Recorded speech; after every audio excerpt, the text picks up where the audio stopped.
I bought this trigger pack from HK Parts. It came with this two-piece billet aluminum housing, which makes it easy to show how the trigger operates. To the best of my knowledge, the semi-auto triggers and all the standard style MP5 trigger packs operate similarly. The hammer spring, which compresses and extends along the hammer strut, is pivoting the hammer forward about its fulcrum. It's pushing this notch into contact with the sear catch. This sear catch has a spring-loaded plunger inside of it that keeps it forced forward. I'm going to remove the hammer strut and spring now. It's easier to provide the force with my hand for this demo. The force from the hammer notch on this face of the sear catch is pushing it rearward, depressing the spring plunger inside it. In the rearward position, the back of this sear catch is over the shelf on the trigger. The elbow spring is providing upward force on the front of the sear catch, keeping it engaged with the hammer notch. This is a two-stage trigger. I think the original design was a single-stage semi-trigger.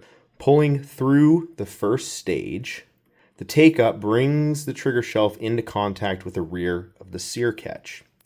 If this were a standard single-stage trigger, this would be the start of the trigger pull. Whenever the trigger is pivoting rearward, this trigger spring is being compressed. One leg of it rests here on the trigger. The other rests on the hammer pivot point, but it rests here on the other side of this housing. I've removed the ejector for clarity. In the standard style trigger pack housing, you can see the front of that trigger spring right there.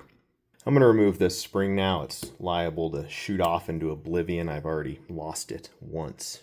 Pulling the trigger back pivots the front of the sear catch down, out of engagement with the notch on the hammer.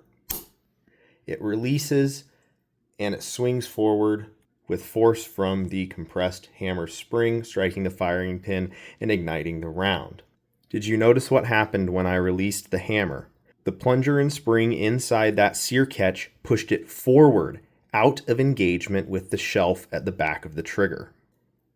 As the bolt carrier and bolt reciprocate, it pushes the hammer down and recocks it. You can see that the sear catch is pivoted up into engagement by the elbow spring with the notch on the hammer. Now the hammer is cocked again and held in place by the sear catch, but the trigger is still held to the rear. The force from the compressed hammer spring is pivoting the hammer notch into the face of the sear catch and pushing it rearward, with more force than the internal spring is pushing forward.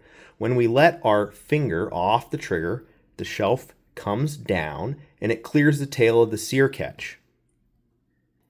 That tail pops over the top of the shelf. Now the trigger is reset and ready to fire again.